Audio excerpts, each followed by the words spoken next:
বাংলাদেশের রাজনীতিতে একাধিক ইসলামী দল দীর্ঘদিন ধরে নিজেদের অস্তিত্ব টিকিয়ে রাখলেও তাদের মধ্যে একতার অভাব ছিল স্পষ্ট। তবে সাম্প্রতিককালে দেশের ইসলামী ও সমমনা দলগুলো নিজেদের মধ্যে ঐক্যবদ্ধ হওয়ার তৎপরতা শুরু করেছে। মতভেদ কাটিয়ে এক ছাতার নিচে আসার উদ্যোগের মাধ্যমে তারা জাতীয় রাজনীতিতে নতুন এক শক্তি গড়ে তোলার পথে এগোচ্ছে। জামায়াতে ইসলামী, ইসলামী আন্দোলন বাংলাদেশ এবং অন্যান্য ইসলামী দলগুলোর শীর্ষ নেতারা ইতিমধ্যে আলোচনা শুরু করেছেন। এই জোট গঠনের উদ্যোগে নেতৃত্ব দিচ্ছে জামায়াতে ইসলামী এবং ইসলামী আন্দোলন বাংলাদেশ। দলগুলোর নেতারা বলছেন তাদের লক্ষ্য অভিন্ন, ইসলামী রাষ্ট্র ব্যবস্থার ভিত্তিতে সমতা, ন্যায় বিচার এবং মানবিক মর্যাদা প্রতিষ্ঠা। এই জোট গঠনের প্রক্রিয়া শুরু হয় ২০২৪ সালের আগস্ট মাসে, যখন জামায়াতের আমির ডা. শফিকুর রহমান কওমি মাদ্রাসা ভিত্তিক ইসলামী দলগুলোর নেতাদের সঙ্গে বৈঠক করেন। তারা পরস্পরের সঙ্গে মতপার্থক্য দূর করে ইসলামী আদর্শের ভিত্তিতে এক প্ল্যাটফর্মে আসার কথা আলোচনা করেন। বৈঠকের পর জামায়াতের পক্ষ থেকে বলা হয়, ইসলাম কায়েমের জন্য ছোটখাটো মতভেদ ভুলে ভ্রাতৃত্ববোধ ও শ্রদ্ধার মাধ্যমে ঐক্য গড়ে তুলতে হবে। পূর্বের ১৫ বছরে আওয়ামী লীগ সরকারের শাসনামলে অধিকাংশ ইসলামী দল ও তাদের কর্মীরা নিপীড়নের শিকার হয়েছে। দলগুলো মনে করেন এই নিপীড়নের কারণ তাদের মধ্যে ঐক্যের অভাব। তাই এবার নিজেদের মধ্যে ঐক্য গড়ে তুলে জাতীয় রাজনীতিতে বৃহত্তর ভূমিকা পালনের পরিকল্পনা করেছেন তারা।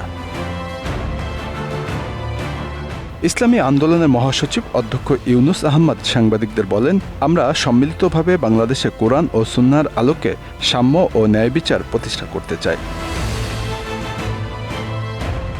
জামায়াতে ইসলামী ও ইসলামী আন্দোলনের পাশাপাশি খেলাফত মজলিস, জমিয়তে উলামায়ে ইসলাম ও জাকের পার্টির মতো ইসলামী দলগুলোর সঙ্গেও এই ঐক্যের আলোচনায় শীর্ষস্থানীয় নেতারা যুক্ত হয়েছেন। তারা বিশ্বাস করেন, এই বৃহত্তর ইসলামী জোট গঠন করলে দেশের রাজনীতিতে নতুন একটি শক্তির উত্থান ঘটবে।